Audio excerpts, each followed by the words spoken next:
warahmatullahi wabarakatuh. Salam sehat, salam sejahtera untuk kita semua. Di sini saya akan menjelaskan mengenai aliran pemikiran dalam ilmu hukum. Melalui aliran dalam ilmu hukum ini, kita dapat mengetahui bahwa hukum itu berlaku tidak tunggal.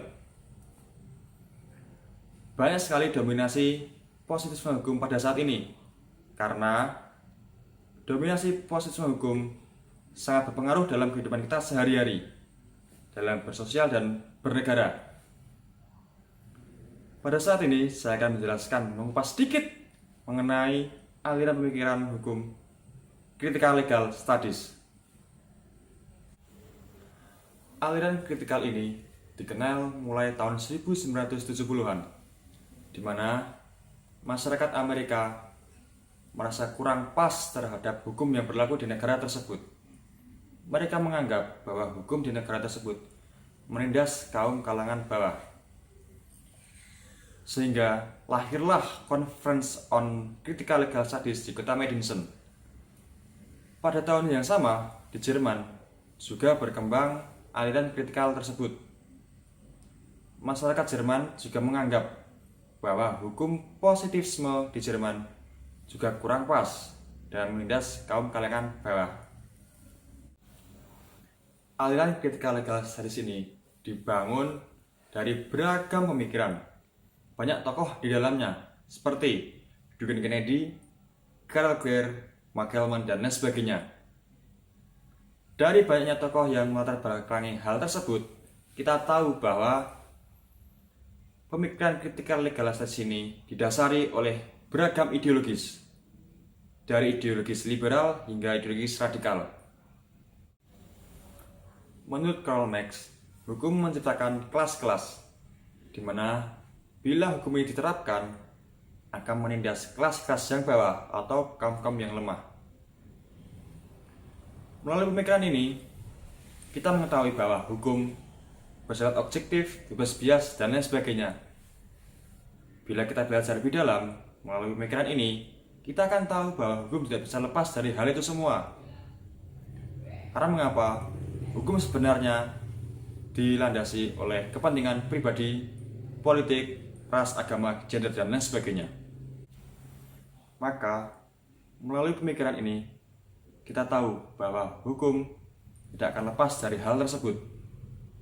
Sehingga hukum lahir karena ada kepentingan tertentu dan memihak kepada mereka yang memiliki kapitalis. Hukum juga dipengaruhi oleh budaya, ras, gender, dan hukum yang lain, sehingga kaum mayoritas dapat menindas kaum minoritas.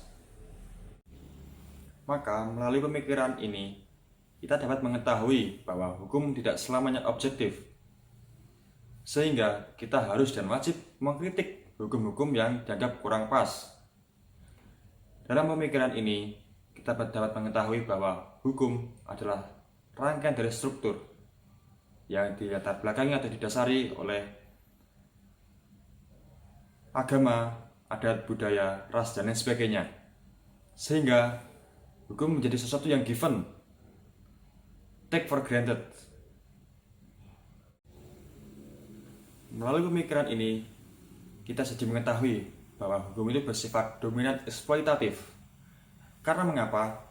Karena hukum digunakan hanya untuk memenuhi kepentingan politik, ekonomi, dan lain sebagainya. Sehingga hukum itu harus dikritik, ditransformasi, direvisi. Gunanya untuk apa? Hanya untuk memenuhi sebuah keadilan di masyarakat. Sehingga hukum itu harus dibongkar. Dalam kehidupan ini, sering kita temui beberapa kelompok manusia atau masyarakat yang menggunakan pola pemikiran kritikal ini. Sering kita sebut sebagai aktivis, LSM, dan lain sebagainya. Mereka sering menggelar aksi, demo, penyaluran aspirasi di lapangan terbuka. Itu sebagai cara mereka menjadi penganut aliran kritikal ini untuk membongkar hukum yang dianggap timpang.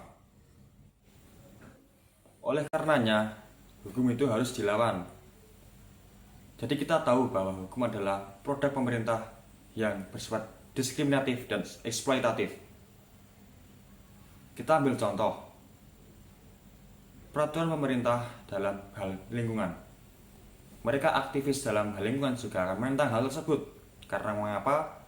Mereka beranggapan bahwa peraturan tersebut akan memihak kepada mereka yang berkuasa dan akan menindas mereka yang akan di bawah. Baik, melalui pemikiran ini, kita jadi mengetahui pola dalam aliran pikiran ketika legal studies. Mereka yang berdiri dengan pemikiran ini akan aktif dalam kebijakan pemerintah.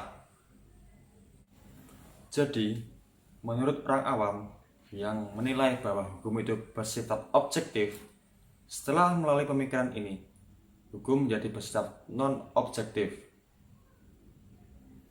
Yang semula hukum bersifat justice for all menjadi bersifat justice not for all.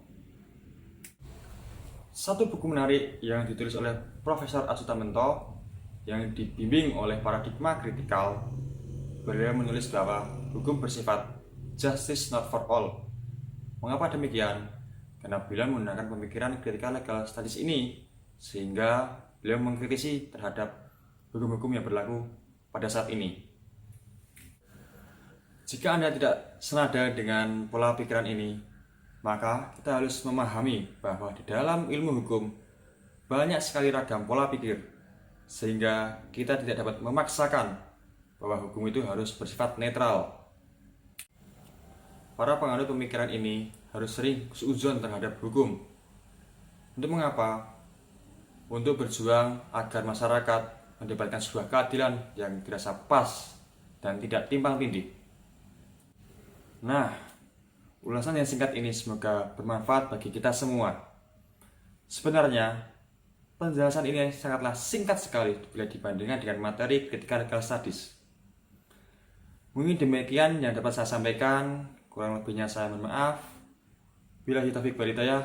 Wassalamualaikum warahmatullahi wabarakatuh.